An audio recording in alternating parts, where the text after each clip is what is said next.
let me first thank you for supporting this big cause.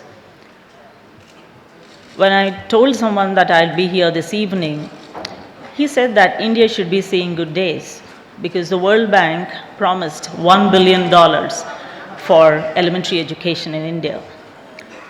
If you convert that into rupees, it looks like 6,000 crores, which is actually good money.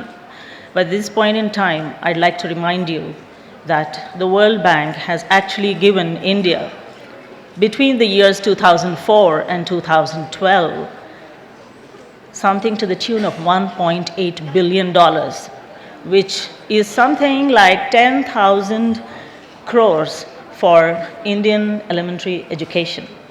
And the earlier government announced saying that there's a marquee project that has actually helped children keep coming back to the school, less number of dropouts, more toilets in the school, water infrastructure has been given in schools, etc. was shared and talked quite vociferously. But some of the surveys, if that had been done, friends, we wouldn't have been here. Some of the surveys, very interestingly, have captured qualitative data, something that I'd like to share with you now. In the year 2008, I believe almost 50% of our children who are in the third grade are not in a position to read textbooks of the first graders. That was in 2008. But today, 2013, the number, instead of coming down, has gone up 20%. It is proved today that 70% of our boys and girls in the third grade are not able to read textbooks of first graders. That is the pity that, what a shameful situation.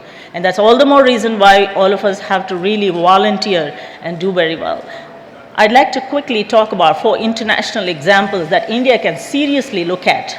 The first example is Nigeria. One won't seriously look at Nigeria and think that there's something that we can pick up from a country like that.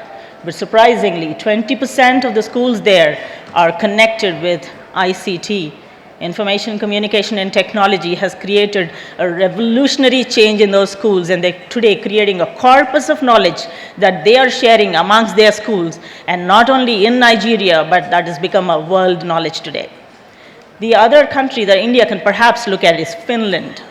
If any one of you has been teaching in schools, we know that for best practices, all the countries make a beeline to Finland, because Finland has been giving children less amount of time in schools, but surprisingly, they've been performing very well.